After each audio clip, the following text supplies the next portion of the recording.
Muy buenas noches, queridos amigos y amigas. Estoy muy contento de estar aquí.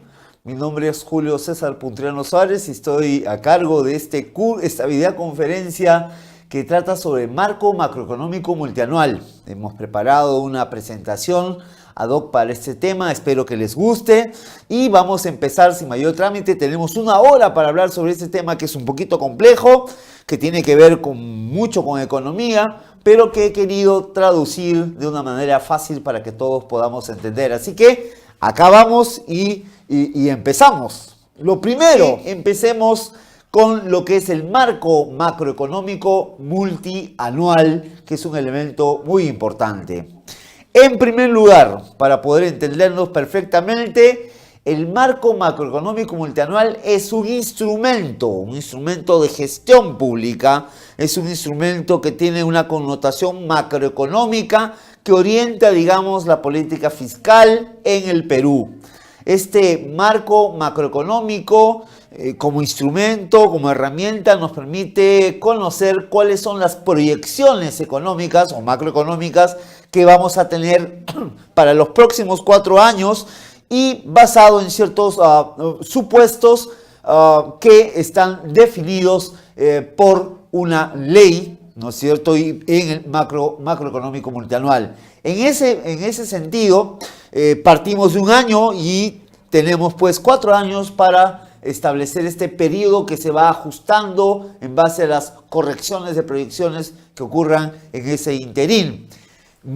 En ese sentido, lo que nosotros tenemos es que este marco macroeconómico multianual constituye el principal documento que el gobierno del Perú tiene en materia económica. En verdad, no regula o establece las principales proyecciones, tales como, por ejemplo, cómo vamos a crecer en el Perú en términos de PBI, ¿no es cierto?, cómo va a ser el comportamiento de la demanda interna, etcétera, que son variables muy importantes, el gasto público, que son variables muy importantes para determinar un poquito la perspectiva macroeconómica que tiene el Perú y que también sirve para los inversores, que sirve también para determinar el contexto macroeconómico en este escenario.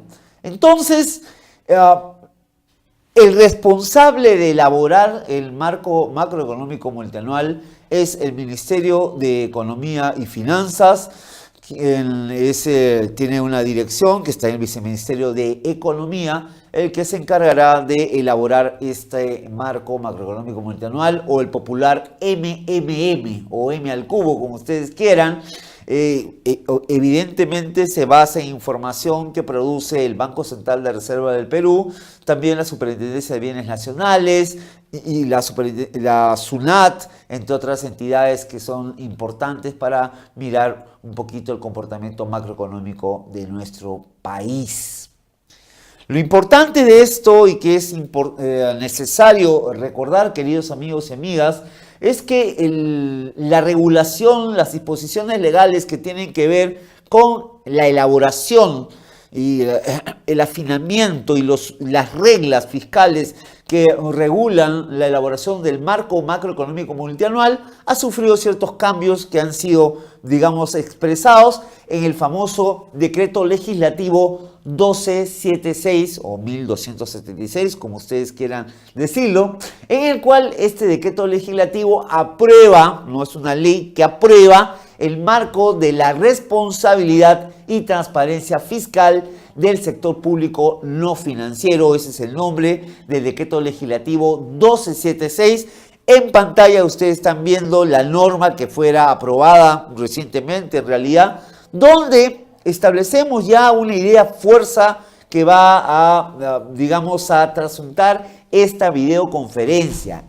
El MMM o M al cubo, como ustedes quieran decirlo, es o contiene las reglas de disciplina fiscal que debemos de tener nosotros para controlar déficit fiscal, para aprovechar los superávit fiscales en los años buenos, para manejar un entorno macroeconómico sano, teniendo en cuenta que nuestra economía también depende de la economía mundial, de la economía global.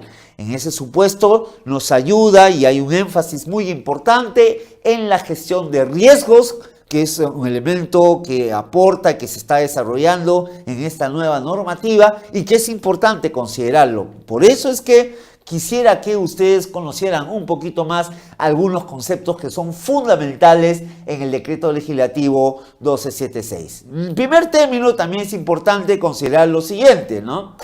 La ley, este decreto legislativo 1276, establece un marco prudente, responsable, transparente y sobre todo predecible que facilite el seguimiento y la rendición de cuentas de la gestión del sector público no financiero y a la vez que permita, que posibilite una adecuada gestión de los activos y pasivos bajo un enfoque de riesgos fiscales. Este es un elemento muy importante de los riesgos fiscales, es decir, el MMM, el marco macroeconómico multianual, lo que pretende es también prevenir antes que lamentar, mantener un ambiente, un entorno macroeconómico saludable, y para eso hay que tener muy en cuenta manejar, controlar sobre todo el déficit fiscal y también en los años buenos que tengamos aprovechar las oportunidades que podamos tener en lo que es el superávit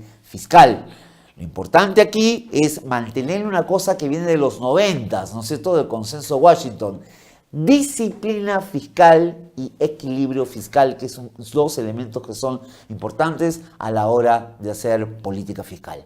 Ese es un elemento muy importante que vamos a tener en cuenta a lo largo. Entonces, por eso es que está este trapecista ahí en sus transparencias, ¿no es cierto? Cómo nosotros nos mantenemos de manera saludable en un entorno que es bastante volátil, bastante complicado, que sufre determinadas turbulencias. Más ahora, por ejemplo, que estamos viendo las políticas proteccionistas que ha implementado el gobierno de Trump, ¿no? La separación del Brexit del Reino Unido, de Europa, que también genera ciertas distorsiones, y la guerra que está habiendo de aranceles y de protecciones que hay entre China y los Estados Unidos, lo cual va a afectar también tasas de interés y va a afectar elementos que pueden de alguna u otra manera influir en nuestra economía.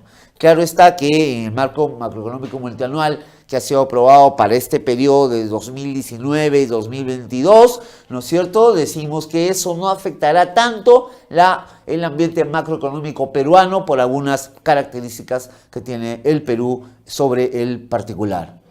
Entonces, aquí es importante tener en cuenta los principios generales o el principio general que propugna el decreto legislativo 1276.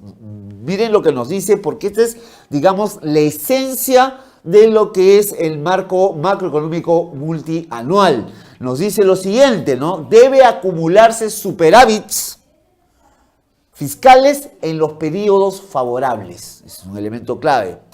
Nos hace recordar ese pasaje bíblico de las vacas gordas y las vacas flacas, ¿no es cierto? Cuando hay años favorables, el superávit fiscal tiene que acumularse, ¿no es cierto? Guardar pan para mayo. Y permitir únicamente déficits fiscales moderados, ¿no es cierto?, y transitorios en periodos de menor crecimiento. Entonces el déficit fiscal está admitido, digamos, pero por un periodo temporal moderado en años que no sean tan buenos. Entonces hay este elemento de equilibrio que nos permite mirar entonces la dinámica macroeconómica en una perspectiva mayor del corto plazo. Entonces el marco macroeconómico multianual cumple de un instrumento, una hoja de ruta que nos permite mantener un ambiente macroeconómico saludable y sobre todo gestionando riesgos a fin de evitar eventos adversos para nuestra economía y para las finanzas públicas también. Entonces, dentro de este principio general, es importante que nosotros tengamos en cuenta lo siguiente, y ustedes lo están apreciando en vuestras transparencias. Es decir, el Estado busca, con el marco macroeconómico multianual, en primer lugar, asegurar permanentemente la sostenibilidad fiscal. Cuando hablamos de sostenibilidad fiscal, estamos hablando que haya pan siempre, ¿no es cierto? Estamos hablando que tengamos un ambiente macroeconómico saludable. Estamos hablando que tengamos los recursos fiscales necesarios para estimular, para sacar adelante nuestra economía, ¿no es cierto? Y teniendo en cuenta las variables macroeconómicas en un contexto global, macroeconómico global. En segundo lugar, la predictibilidad del gasto público, es decir, cuál va a ser el gasto público, el sector público no financiero, y que va a permitir también mirar para los agentes privados la dinámica económica y la interacción del Estado. El Estado es el primer comprador, en consecuencia hay un elemento importante. Además hay que tener en cuenta que el Estado también tiene un elemento muy claro en lo que son la inversión pública. Se espera, este año se está dando mucha fuerza a la inversión pública, esperamos, hay una contribución de inversión pública que ha empujado que este año estemos ya no en un escenario de 3,6 o 3,8%, sino que ya las últimas proyecciones y correcciones nos están diciendo que vamos a crecer como 4%, 4 puntos, ¿no es cierto?, como porcentaje del Producto Bruto Interno, lo cual es una buena noticia, y casi lo mismo se espera para el próximo año 2019. La diferencia será que ahora está impulsado por la inversión pública, pero en el 2019 se espera que el impulso se deba principalmente por la inversión privada. Estas cosas que estoy comentándoles, ustedes las pueden ver realmente en lo que es el documento denominado Marco Macroeconómico Multianual 2019-2022. El tercer elemento que es importante a tener en cuenta es el manejo transparente de las finanzas públicas. Acá no hay gato encerrado, acá no hay caja negra. Aquí hay un marco transparente, hay proyecciones, hay escenarios que son fijados, que tienen en cuenta determinadas reglas fiscales, las cuales vamos a revisar rápidamente para que ustedes sepan entonces que hay una voluntad y hay una actitud de transparencia que se refleja, digamos, claramente en lo que es el manejo de la situación económica, macroeconómica, financiera. Todo esto está orientado a una cosa, ¿no? A que nos permita realizar una evaluación constante y adoptar oportunamente medidas correctivas. Entonces estamos hablando que la información, las variables que estamos considerando en el marco macroeconómico multianual se revisan, se ajustan y hay determinados procedimientos para realizar ese ajuste también. No es un tema que se aprueba ahora y se vuelve a revisar dentro de 4 años, sino hay ajustes que se producen trimestralmente, semestralmente, etcétera, y que nos permite mantenernos al tanto, actualizar este marco económico según la dinámica internacional y nacional sobre estos temas. Esto es muy interesante. ¿Y por qué? Porque queremos generar información para adoptar medidas oportunas y adecuadas en el momento que sea necesario, ¿no? Medidas que evidentemente van a ayudar a sacar adelante a nuestro querido país. Entonces, además, en este principio general es importante una cosa adicional.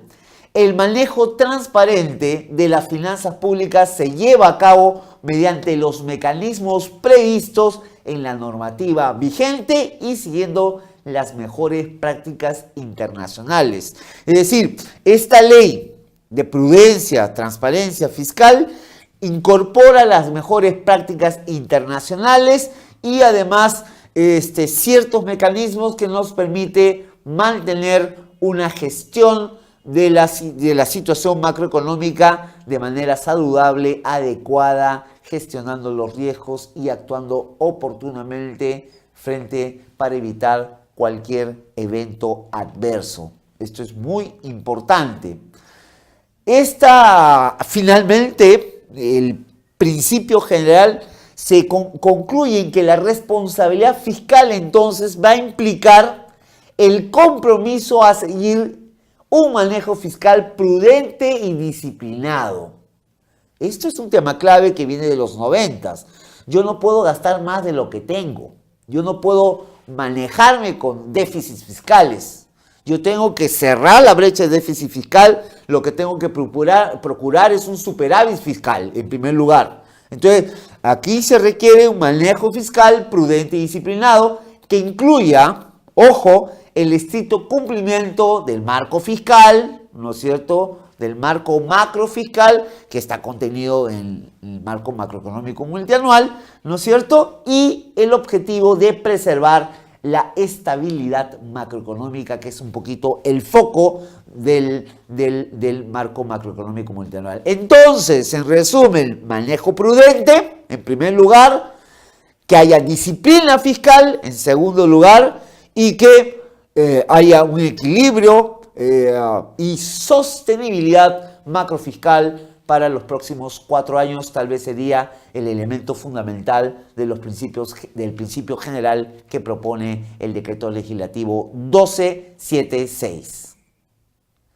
Hay algunas definiciones que son importantes para nosotros y quiero mencionarlas porque eso es un tema clave también para entender un poquito este marco macroeconómico multianual, que no es tan sencillo, dicho sea de paso, es importante sí, pero hay algunas definiciones que son importantes y que yo quiero traer a colación.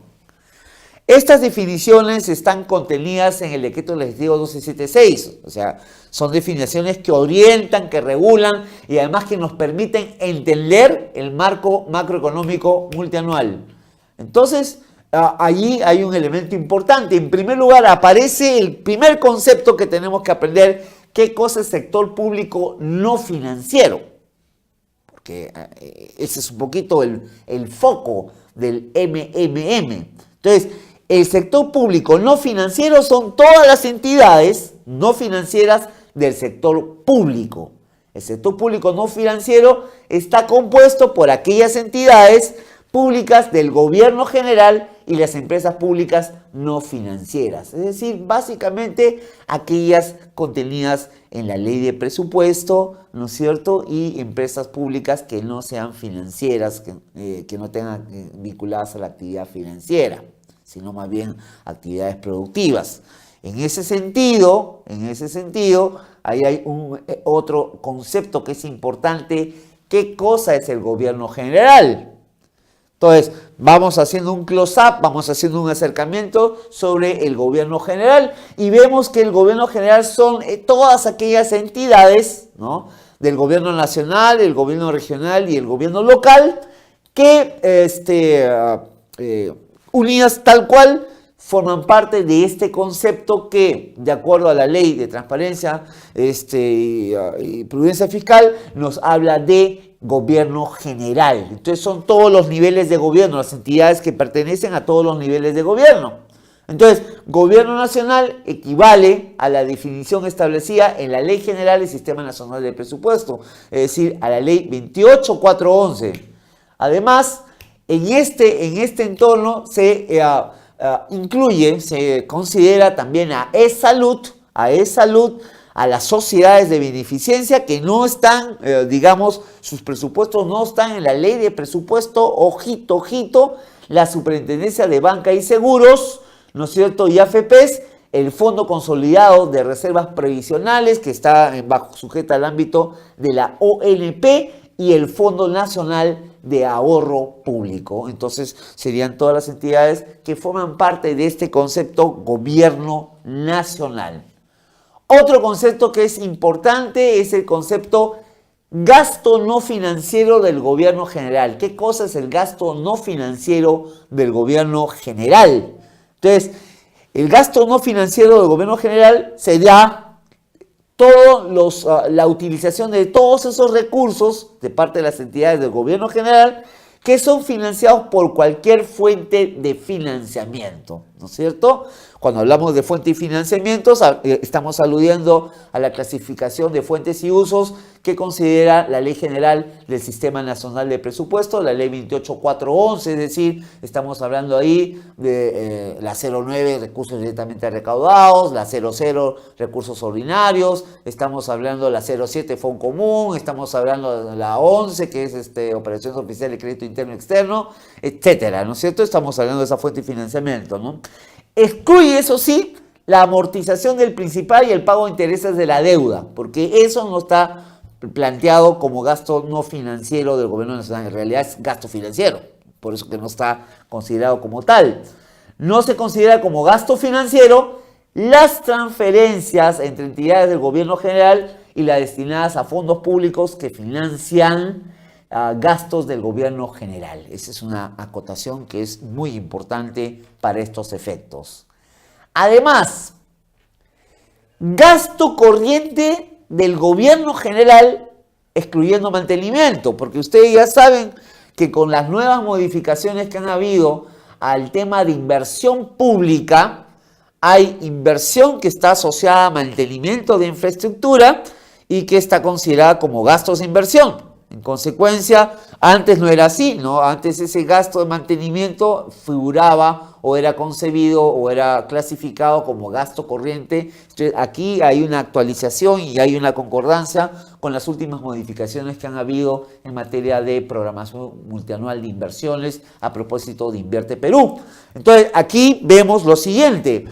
Corresponderá este gasto corriente del gobierno general, que excluye mantenimiento, a la utilización de recursos de parte de las entidades del gobierno general que ya hemos definido, destinados a remuneraciones, a bienes y servicios, transferencias corrientes de recursos a otras entidades del sector público y del sector privado, excluyendo el mantenimiento. Entonces todo lo que hablamos es planilla, bienes y servicios básicamente, y transferencias corrientes entre entidades del sector público y al sector privado, excluyendo mantenimiento, porque el gasto de mantenimiento, considerará la adquisición de bienes y servicios para el mantenimiento, para el acondicionamiento y para la reparación de la inversión pública, y esto está incorporado ya como gastos de inversión con las últimas modificaciones en materia de programación multianual de inversiones. Este es un tema muy importante a considerar. Entonces, significa también que hay una concatenación, hay una concordancia entre diferentes decisiones que se están tomando. Y el gasto corriente, del gobierno general, excluyendo el mantenimiento, tenemos una acotación que es importante. No se considera como gasto corriente las transferencias corrientes entre entidades del gobierno general y las destinadas a fondos públicos que financian gastos del gobierno general, y también para hablar sobre las empresas, finalmente como definición, las empresas públicas no financieras. ¿Qué son las empresas públicas no financieras? Serán aquellas del sector público no financiero que pertenecen a la actividad empresarial del Estado en cualquiera de sus tres niveles de gobierno. Las empresas de agua, las empresas de gas o empresas de electricidad, ¿no es cierto?, u otras que en realidad no realizan actividades financieras. Entonces, ahí está el primer nivel. Ahora vamos a ver algo que es importante y que es necesario considerar en esta parte. Vamos a ver las reglas macrofiscales para el sector público no financiero. Este es un tema muy importante. Estas reglas macrofiscales un poco que organizan, que ordenan, que regulan, que constituyen las directrices en base a las cuales se diseña el marco macroeconómico multianual, y lo vamos a ver a continuación rápidamente porque es importante conocerlas. Y son 4 las reglas macrofiscales, ¿no? La primera es la regla de deuda. Esa es la primera regla. La segunda es la regla de resultado económico. Ya lo vamos a ver qué cosa es. La tercera es la regla de gasto no financiero del gobierno general. Y la cuarta es la regla de gasto corriente del gobierno general. Son 4 reglas macrofiscales que vamos a revisar a continuación. Repito, la regla de deuda, en segundo lugar, la regla de resultado económico, en tercer lugar, la regla de gasto no financiero del gobierno general, y en cuarto lugar, la regla de gasto corriente del gobierno general. Ahora bien, cuando vemos la regla de deuda, esa es una primera regla, como ya hemos visto, es la deuda bruta total del sector público no financiero, que no debe ser mayor, acá viene una regla, te ponen cuotas, te ponen techos, ¿no? Te acotan el tema, no debe ser mayor al 30% del Producto Bruto Interno. Es decir, la deuda bruta total del sector público no debe exceder 30 puntos del PBI en términos relativos, ¿no es cierto? Excepcionalmente en casos de volatilidad financiera, nos dice, y siempre que se cumpla con las otras reglas macrofiscales, la deuda pública podría tener un desvío, una desviación temporal no mayor a 4 puntos porcentuales del PBI, excepcionalmente. O sea, podríamos irnos inclusive hasta 34%, pero en condiciones excepcionales. Pero en condiciones normales, digamos, el techo para la deuda bruta total del sector público no financiero es de 30% del PBI. Además, muy bien, vamos a ver. Además, tenemos que en lo que es la regla del resultado económico, que es la segunda regla, vamos a ver lo siguiente. El déficit fiscal, que es un tema importante, es un concepto importante. ¿Qué cosa es el déficit fiscal, no es cierto? O superávit fiscal. No todo el gobierno tiene ingresos y también tiene gastos. ¿Cuándo hay déficit fiscal? Cuando gastas más de tus ingresos, ahí hay un déficit. Cuando hay superávit fiscal, cuando gastas menos que tus ingresos, te queda un colchoncito por ahí. Eso en palabras sencillas, ¿no es cierto? El déficit fiscal anual del sector público no financiero no debe ser mayor de 1% del PBI. Ahorita no es así. Entonces, el marco macroeconómico multianual está considerando bajar, reducir el déficit fiscal hasta llegar a menos de 1%. Eso lo van a ver en marco macroeconómico multianual. Esto es un tema muy importante, esta regla de resultado económico. No podemos tener un déficit fiscal mayor a 1% como porcentaje del PBI. Además, nosotros también tenemos una tercera regla, que es la regla del gasto no financiero del gobierno general. Esta regla es muy importante a considerar para todos nosotros. Acá lo importante es lo siguiente. La tasa de crecimiento real anual del gasto no financiero del gobierno general no debe ser mayor al límite superior del rango de más y menos un punto porcentual, ¿no es cierto?, de la resultante del promedio de los últimos 20 años del crecimiento real anual del PBI. Ahí hay un elemento muy interesante a considerar. O sea, la tasa de crecimiento real anual del gasto no financiero del gobierno no puede ser mayor como techo, tiene al rango de más o menos un punto porcentual de la resultante del promedio de los últimos 20 años de crecimiento real anual del PBI. Entonces, esto va a ir reconfigurándose a medida que pasan los años, serán los 20 años anteriores, entonces vamos dejando un año y vamos avanzando. Esta es una regla muy interesante también que nos dice, oye, entonces en tendencia, tenemos que tener una tendencia flat, ¿no es cierto?, más o menos lineal en términos de crecimiento real anual del gasto no financiero. El gasto real no financiero del sector público no debería crecer, ¿no es cierto? Muy bien. También en esta misma regla de gasto no financiero del gobierno general hay otra cosa. Para calcular el promedio de los últimos 20 años, se utilizan las tasas de crecimiento real del PBI de 15 años previos a la elaboración del marco macroeconómico multianual, así como el estimado del año fiscal en que se elabora el marco fiscal y las proyecciones de los 4 años posteriores contemplados al marco macroeconómico multianual. Entonces, repito, ¿no? Son 20 años. Entonces, ¿cómo se calcula el promedio, ¿no?, de la tasa real de crecimiento del PBI? Entonces tú, si estás haciéndolo en este año 2018, serán 15 años hacia atrás, ¿no es cierto?, la del presente año, que es la de 2018, y serán 4 años hacia adelante, y es un tema muy importante. Bueno, queridos amigos, me dicen que hay preguntas y quiero revisar el Skype porque, y les agradezco que estén ustedes aquí. Muy bien, el internet es súper lento, A ver, no sé, no hay preguntas. Se eliminó el mensaje. A ver, vamos a ver. Docente agregó. Edith Rivera agregó. No veo intervenciones, no sé si me pueden ayudar, por favor.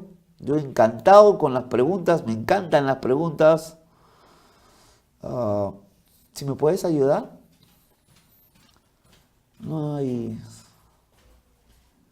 inducción. No. ¿Perdón? ¿No?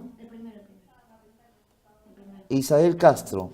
Yo le voy a mandar por ahí las preguntas. Todavía no. Ya, profesor, hola profesor. Ahí te doy, oye chiquititas, ¿quieres agua? Bueno, ya, está a tu costado, no sé. Ya, ustedes pueden hacerme las consultas que quieran, por favor. Acá los tengo a todos registrados, ¿sí? Vía Facebook, los tengo aquí a todos registrados, encantados de poder absolver sus consultas. Estamos hablando entonces del cálculo de ese promedio al que nos referíamos de la tasa de crecimiento real del PBI de los 20 años, a qué se refiere esta regla de gasto no financiero del gobierno general. Además, hay otra cosa que tenemos que tener en cuenta. Para la determinación de la tasa de crecimiento real anual del gasto no financiero del gobierno general, se utiliza, ojo que esto es importante, el índice de precios al consumidor de Lima Metropolitana. Repito, se utiliza el índice de precios al consumidor de Lima Metropolitana que está explicitado, que está registrado, a que hace referencia el marco macroeconómico multianual correspondiente al año en que se elabora, ¿no es cierto? En este caso, nosotros ya tenemos un nuevo marco macroeconómico multianual que ha sido aprobado recientemente, 2019-2022.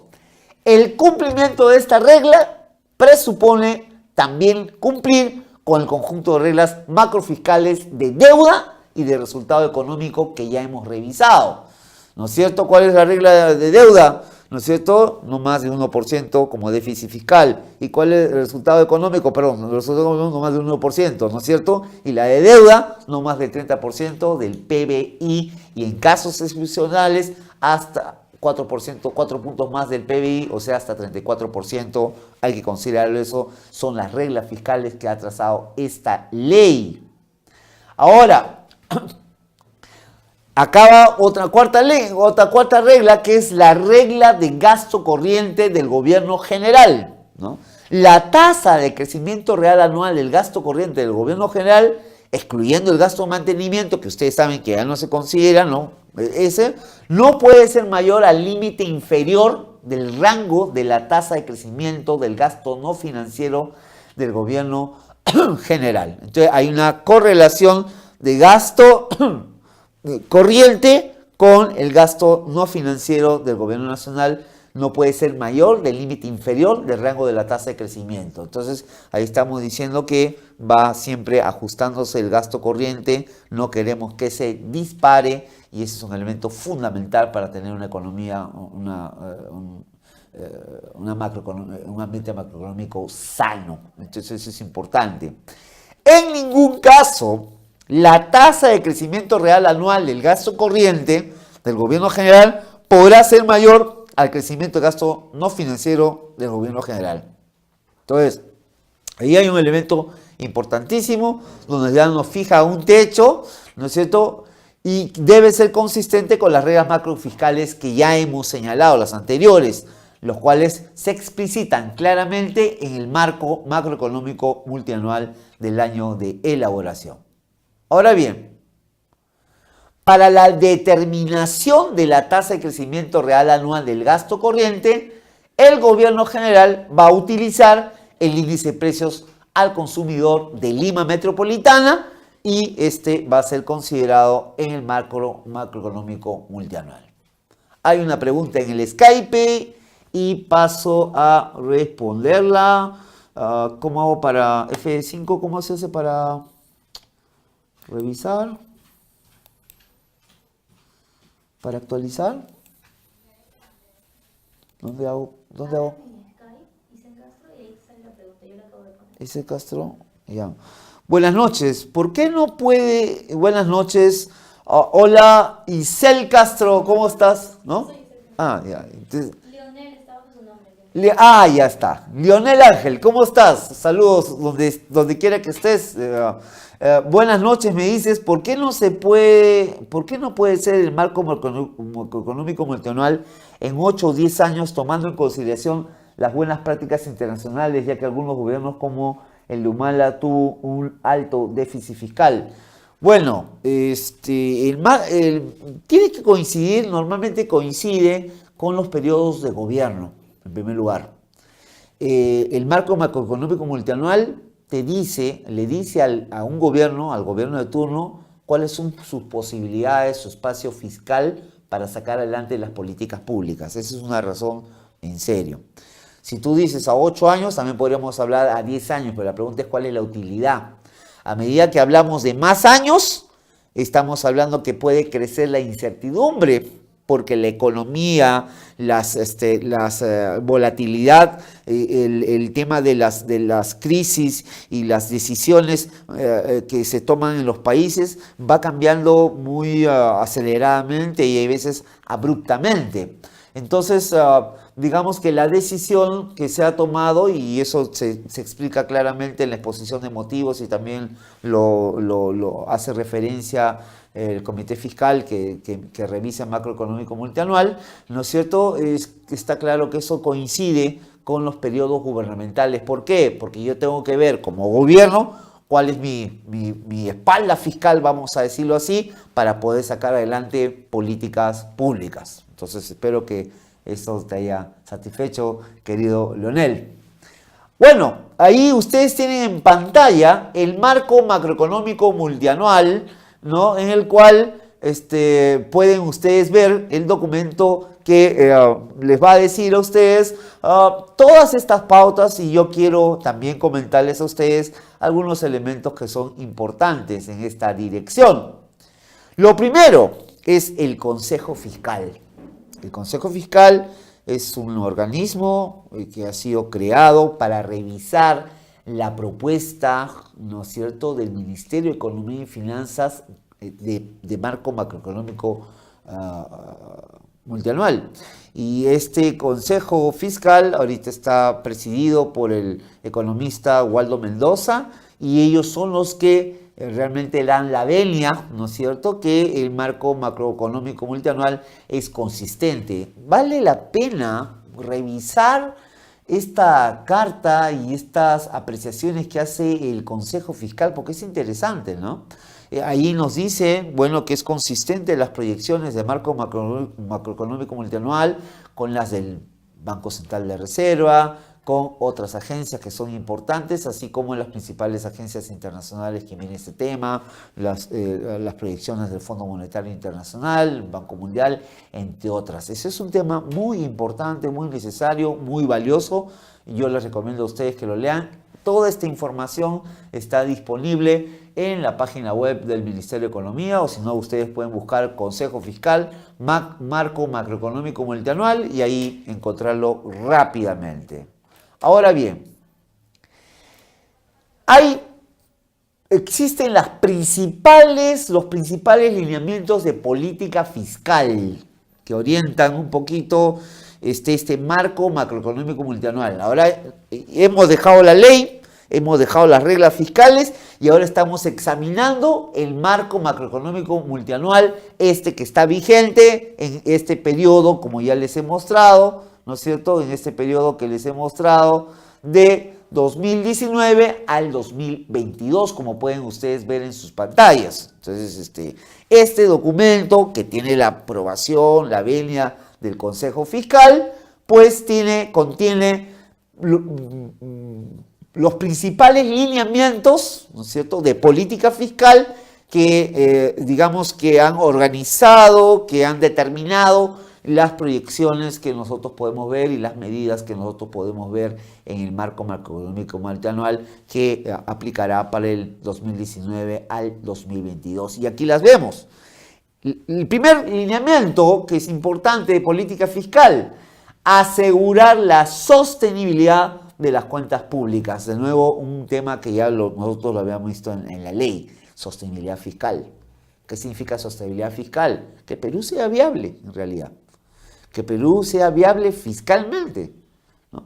Generando espacio para una política fiscal contracíclica en situaciones extraordinarias, ¿no? Permitiendo a su vez cubrir las necesidades de bienes y servicios públicos de la población. Entonces, cuando hablamos de esta política fiscal contracíclica, también estamos hablando de medidas que tomamos, ¿no es cierto?, reaccionando a ciertas contingencias que se pueden dar y que podrían afectar, ¿no?, los bienes y servicios públicos que se ofrecen a la población. Entonces, aquí está presente este elemento que habíamos conversado de la gestión de riesgos y tenemos ahí algunas variables que nos permiten detectar eventos que pueden significar riesgos y pueden causar algún daño. Entonces, estos eventos nos dan como alertas tempranas, esta información como alertas tempranas para tomar medidas de política fiscal. En segundo lugar, o de ajuste fiscal. En segundo lugar, incrementar los ingresos fiscales estructurales de largo plazo. Entonces, eso es un segundo elemento, un segundo lineamiento. ¿Cómo hacemos para incrementar los ingresos fiscales estructurales de largo plazo? Tiene que ver también con la tributación, ¿no? O la presión tributaria, la ampliación de la base tributaria, entre otros. Además, mejorar el proceso de gestión de la inversión pública para reducir las brechas de infraestructura. Entonces ya hemos visto que el SNIP fue transformado en un sistema que fortalece la programación multianual de inversiones y en esta línea de trabajo el enfoque es trabajar en función de la reducción de brechas, que es un elemento importante. Y además aterriza mucho esta cosa de resultados, ¿no? Porque finalmente resultados ¿qué son? Reducir las brechas. ¿Y reducir las brechas qué son? ¿No? Ese 60% de niños entre 0 y 5 años que tienen anemia en este momento, sus cerebritos no se están formando bien. Es esas tasas de deserción escolar en mujeres que no puede ser posible porque el embarazo en adolescentes ha crecido enormemente, ¿no? Son esos logros de aprendizaje que necesitamos mejorarlos para poder ser un país viable, porque solo la educación salvará al país. Esas brechas de infraestructura vial que tenemos más o menos valorados por el Banco Mundial, según recuerdo por ahí, son $1.000 billones en déficit solamente en carreteras y entre otras cosas. Entonces hay brechas en la frontera eléctrica, brechas en vivienda, brechas en el tema de acceso a agua potable, saneamiento, ¿no? O cobertura, vamos a decirlo así. Entonces necesitamos tener una política de inversiones, una gestión de inversiones que comience a enfrentar esas brechas basado en el método científico, cuantitativamente, objetivamente medidos los avances y el desempeño de ese avance. Además, fortalecer la gestión de las finanzas públicas de los gobiernos regionales y los gobiernos locales. Acá hay todo un esfuerzo del Ministerio de Economía y Finanzas. Está comprometida también la cooperación suiza en este caso. Por ahí hemos participado en algunos de estos iniciativas que son muy importantes. ¿Por qué fortalecer la gestión de las finanzas públicas? Necesitamos que sean ágiles, que sea consistente, reducir el tema de la corrupción, necesitamos integridad, necesitamos ordenar, ¿no es cierto?, los flujos de las actividades, gestión por procesos, necesitamos simplificarlos, necesitamos informatizarlos, automatizarlos y además hacer un control de calidad en esta situación. Entonces, en buena cuenta, cuando hablamos de la gestión de las finanzas públicas, no estamos hablando solamente de contabilidad, no estamos hablando de tesorería, no estamos hablando de presupuesto, estamos hablando de la administración financiera del Estado, a la cual se refiere la ley 28112. Y ahora, si queremos hablarlo ya en un contexto mayor de la gestión del gasto público, también estaríamos incorporando en esa lógica al sistema de abastecimiento, que ya tiene un decreto legislativo, ya se ha refundado el sistema de abastecimiento, donde está incluido también las contrataciones del Estado, el tema de patrimonio, entre otras cosas. Entonces, ese es un elemento que es importante, que nos permite también manejarnos mejor. Por ejemplo, el tema patrimonial. por ejemplo, el saneamiento de activos en gobiernos locales y gobiernos regionales. El patrimonio está caído porque no hemos saneado bienes inmuebles, por ejemplo, y eso podría mejorar nuestra posición financiera, poder ser sujetos de crédito, etcétera. Entonces hay una serie de iniciativas y de cosas que tenemos que hacer, también desde el punto de vista del Sistema Nacional de Control, fortaleciendo, desplegando, fortaleciendo la implementación del sistema de control interno que es tan importante para todos nosotros. Además, también se trata de fortalecer la gestión de los activos y pasivos públicos dentro de un análisis integral que contemple las reglas fiscales subyacentes. Este es un tema fundamental al cual ya me he referido. Y finalmente, mejorar la calidad de los servicios públicos prestados a la ciudadanía a través de la modernización del Estado y el uso eficiente de los recursos.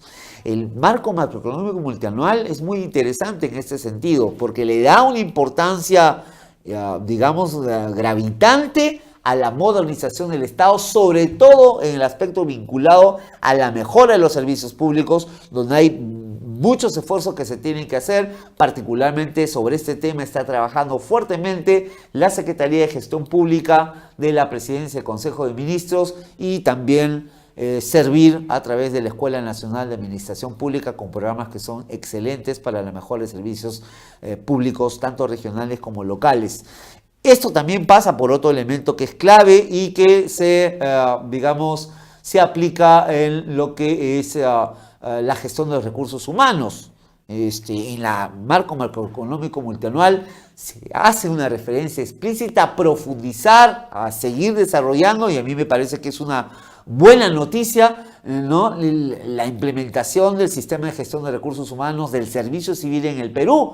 Necesitamos fortalecer esa capa de gerentes públicos, esos gestores públicos que deben tomar decisiones, y que los políticos, que las autoridades pues emitan sus políticas públicas, hacia dónde vamos, porque eso es gobernar, ¿no?, establecer el curso de acción, y los gestores que miren las estrategias, la manera como vamos a lograr esas políticas públicas que han planteado la autoridad política. De eso se trata. Entonces tenemos autoridades políticas, gestores, y luego vienen los servidores civiles que van a ser los que van a hacer las cosas, las tareas, las actividades, en el marco de organizaciones, organizadas por procesos y bajo una lógica que plantea la Política Nacional de Modernización de la Gestión Pública, esa lógica de la cadena de resultados. Yo los invito a que ustedes revisen eso porque es muy importante. Además de esto, yo aquí les he querido colocar, ya para que ustedes vean un poquito los cuadros. El marco macroeconómico multianual tiene muchos cuadros importantes y acá hay uno de ellos. ¿Cuáles han sido las medidas implementadas y las respuestas en los países en el 2018, ¿no?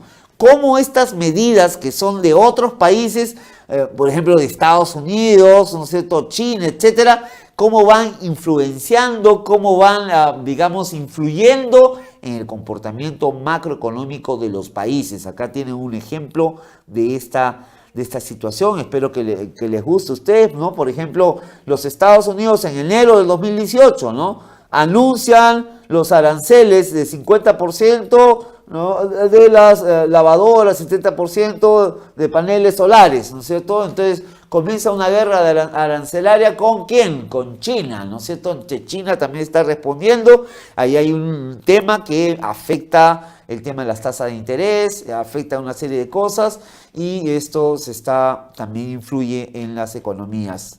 Eso en primer lugar. Aquí les he visto otro mapa que me parece importante, el mapa de riesgos internacionales, en esta lógica de la gestión de riesgos. En el marco macroeconómico multianual se detectan o se definen 4 tipos de riesgos, ¿no? El proteccionismo global, que ha sido impulsado por el gobierno de Donald Trump en Estados Unidos, y también en cierta medida por el Reino Unido, dada el Brexit, la separación de la Unión Europea. También estamos viendo los desequilibrios financieros que pueden ocurrir. Estamos viendo que todavía Grecia, por ejemplo, en la Unión Europea no ha resuelto su situación.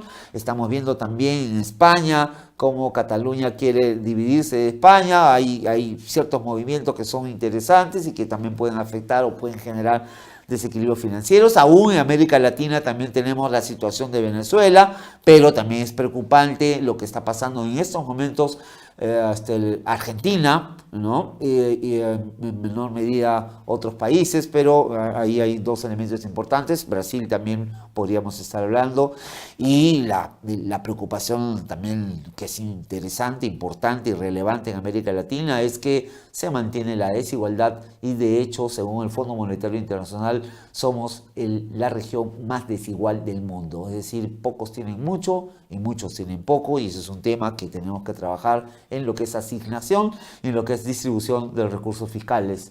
En tercer lugar, el populismo global, y en cuarto lugar, el sistema financiero de China. Aquí yo he separado algunas cositas que me parecen importantes que ustedes lo puedan ver. Por ejemplo, en materia de proteccionismo global, esto es un elemento del macroeconómico multianual que ustedes deberían leer, ¿no es cierto? Ahí, por ejemplo, vemos que en materia de proteccionismo global, las medidas arancelarias de los Estados Unidos, que han sido varias con el gobierno de Trump, se han intensificado en los últimos meses, provocando reacciones de otras economías, sobre todo en China, en la zona euro o la Unión Europea, en México, en Canadá, entre otras zonas. Eso ha generado una reacción alérgica, digamos, en términos macroeconómicos. Si estas tensiones comerciales van a continuar, como es probable que continúen y se incrementen, las perspectivas de nuestros socios comerciales y el precio de los metales industriales, tales como el cobre y el zinc, y los agrícolas, como la soya que nosotros producimos y exportamos, podrían deteriorarse significativamente, lo cual afectaría nuestra balanza comercial. Exportaciones menos importaciones, ahí habría un elemento que es importante. En lo que se refiere a los desequilibrios financieros, ustedes podrían ver también otro tema. La apreciación del dólar, ¿no? Debido al retiro de los estímulos monetarios en las economías avanzadas, hay un retiro de recursos de América Latina porque no hay, digamos, incentivos para la inversión en esta parte del mundo, origina lo siguiente: una corrección del precio de activos financieros como índices bursátiles y el oro, ¿no? En segundo lugar, una salida de capitales en algunas economías emergentes con desbalances macrofiscales, por ejemplo en Argentina y en Turquía, una fuga de los capitales golondrinos en realidad, y la prolongación de este escenario podría generar una menor entrada de capitales y en un escenario más severo deteriorar las perspectivas de la actividad económica local. El Perú está un poquito alejado de este tema, pero hay que mirarlo con detenimiento y hay que manejarlo con bastante prudencia. En lo que concierne al populismo global, nosotros podemos ver que existiría una mayor incertidumbre en relación a las decisiones de política de los gobiernos de las economías más importantes, tales como los Estados Unidos, Italia, España, México, Brasil y Rusia. En un contexto de reformas pendientes en estas economías, los países que hemos mencionado, este escenario afecta la confianza de los consumidores y inversionistas, lo que a su vez podría deteriorar el crecimiento de nuestros socios comerciales, y eso sí afectaría nuestras exportaciones básicamente. Y en cuarto lugar, lo que es el sistema financiero de China, el alto nivel de endeudamiento corporativo y de gobiernos locales puede desencadenar un escenario de estrés financiero y, en consecuencia, la desaceleración brusca del crecimiento en China. Esto que se llama estrés financiero es ya demasiados compromisos, hay una situación que podría provocar una desaceleración en China. China acelera, nosotros crecemos. China desacelera, hay un efecto directo en el crecimiento del PBI en el Perú. Eso se ha demostrado, por ejemplo, cuando China crecía a 10% en la época de Toledo, el Perú crecía como porcentaje del PBI 6 puntos, ¿no es cierto? Ahora que China ha desacelerado, el Perú ha desacelerado, no te digo que solamente dependamos de China, pero estamos muy vinculados al mercado asiático y acá habría un problema. En este escenario, a su vez, afectaría las perspectivas de nuestros socios comerciales y de los términos de intercambio. Entonces hay que considerar esto, qué útil, qué interesante es mirar este marco macroeconómico multianual. Y ustedes acá pueden ver otra cosa bien interesante, ¿no? La demanda interna y su relación con el PBI, que es un elemento importante ahí. Y es un elemento importante por varias razones. Yo lo que quiero anunciarles en realidad, y acá tengo los datos, es que la proyección de crecimiento del PBI para el 2018 se ha revisado con este marco macroeconómico multianual, porque se había previsto al cierre un crecimiento de 3.6% como porcentaje del PBI, y ahora estamos hablando de 4 puntos porcentuales en términos relativos de crecimiento del PBI. Esto es una muy buena noticia. Y para el año 2019 vamos a tener un crecimiento de 4,02%. Eso en realidad estamos diciendo, el Perú está creciendo. El Perú está creciendo, pero me gustaría que a esa misma velocidad también haya desarrollo para todos los peruanos, desarrollo humano que tanto lo necesitamos, y se vayan reduciendo las brechas, sobre todo de desigualdad, que es un elemento importante, ¿no? Esa dinámica favorable se asocia en el marco macroeconómico multianual al fortalecimiento de la demanda interna, en primer lugar, por el impulso fiscal temporal y la sostenida, impulso fiscal temporal, es decir, los gastos de gobierno, ¿no es cierto? Y la sostenida recuperación de la inversión privada, lo cual les han gatillado, ¿no es cierto?, la reactivación del ciclo virtuoso inversión, empleo, consumo, por un lado. Esto se da en un contexto de condiciones financieras favorables en el mercado interno y una mayor demanda externa, lo que nos activa económicamente. Entonces, estamos en la senda, la actividad económica está en una senda de franca aceleración, pasando del 2.3% en el cuarto trimestre de 2017 al 3,1% en el primer trimestre de 2018 y a 5,4% en el segundo trimestre de 2018, lo que representa un impulso importante para la segunda mitad de este año 2018. En lo que es la inversión pública, vamos a ver que esta será un motor fundamental para impulsar la actividad económica en el año 2018, tal como lo dije hace un ratito, y para ello se han aprobado diversas disposiciones que reorientan los recursos a determinados proyectos descentralizados que van a ser de rápida ejecución y agilización también de la implementación del Plan Integral de Reconstrucción con Cambios. Acá hay que meterle mucha gerencia pública, hay que tener a los mejores impulsando una lógica de gestión de inversiones, pero gestión de inversiones no solamente es conocer la programación multianual de inversiones, ¿no? Gestión de inversiones es conocer la parte logística, la parte del abastecimiento, la parte cómo va la planificación, la programación, cómo vamos a ir a trabajar también con las relaciones sociales, de tal manera que todo fluya de manera contundente, que no hayan conflictos sociales, que haya una dinámica interna de capacidad operacional, como diría el profesor Mark Moore de la Universidad de Harvard,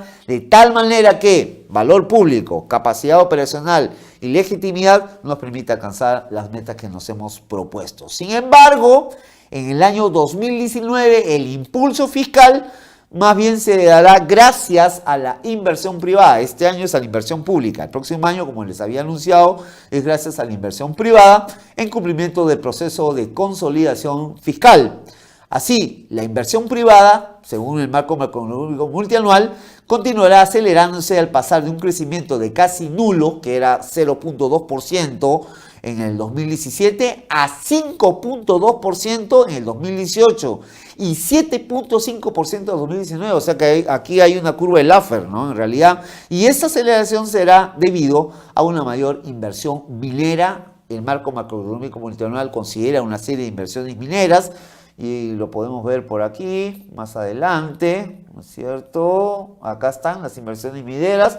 Ahí ustedes pueden ver la ampliación de Toromocho, que es en Junín, la mina Justa, que está en Ica, y Quellaveco en Moquegua. Y vemos ahí un conjunto de inversiones que van a gatillar el crecimiento económico en el año 2019.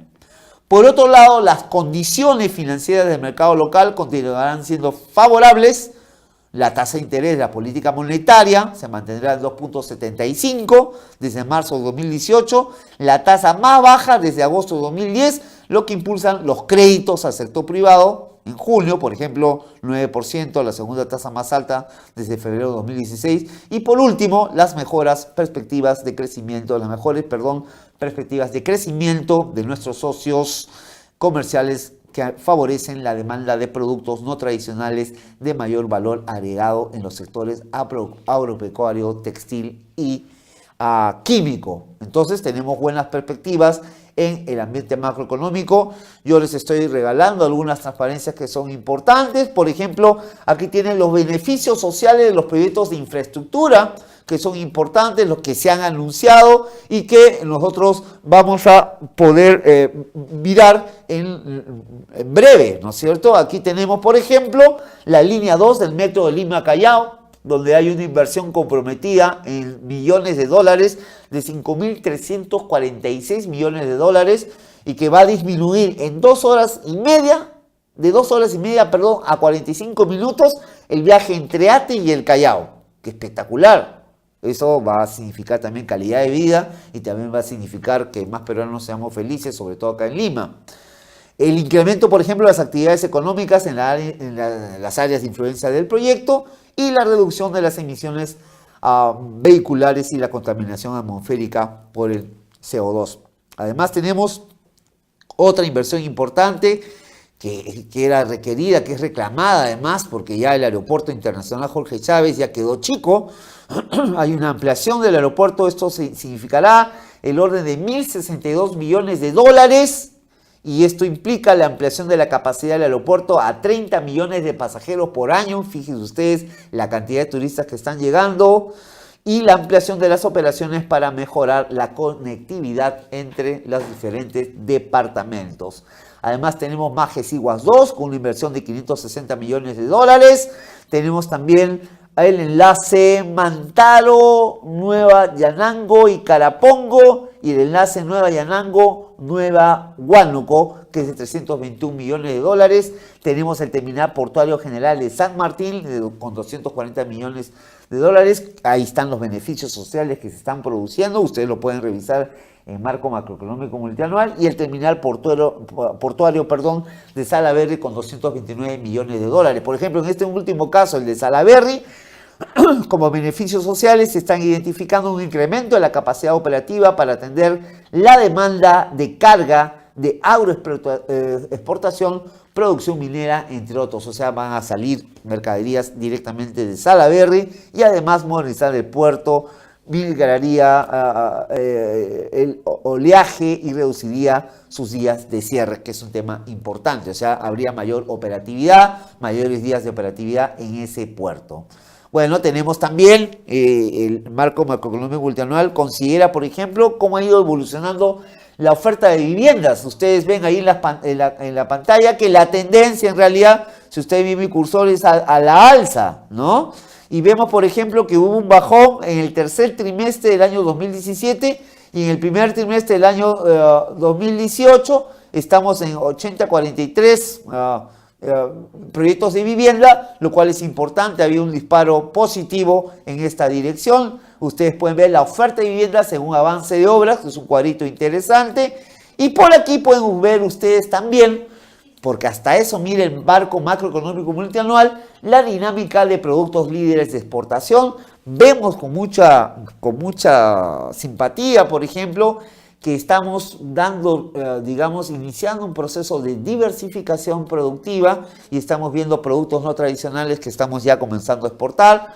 Ahí tienen los arándanos, los mangos frescos, las paltas frescas, las uvas frescas, que es un tema importante. Todo esto está asociado al acuerdo nacional, a los planes y políticas que están planteados en el Plan Estratégico de Desarrollo Nacional, con las metas que se han planteado, con los objetivos nacionales que figuran en el Plan Estratégico de Desarrollo Nacional y los ejes de la política general de gobierno, que ustedes lo pueden ver ahí. Por favor, este cuadro es valioso. Buscamos la integridad y la lucha contra la corrupción en primer lugar. Buscamos el fortalecimiento institucional para la gobernabilidad, es decir, para poder tener la capacidad de responder a la demanda social. En tercer lugar, crecimiento económico que sea equitativo, que sea competitivo, que sea sostenible, el desarrollo social y bienestar de la población y la descentralización efectiva para el desarrollo. Eso es lo que queremos y eso es lo que buscamos. Ahí tienen algunos cuadros adicionales.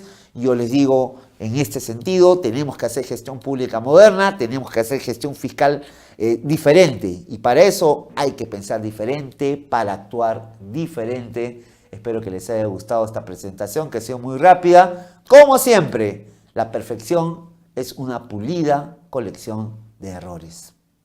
Muchas gracias. Mi nombre es Julio César Puntriano Suárez y he tenido el gustazo de estar con ustedes en esta oportunidad. Gracias totales. Ya nos vemos en otra oportunidad y como siempre, a luchar por la justicia. Gracias.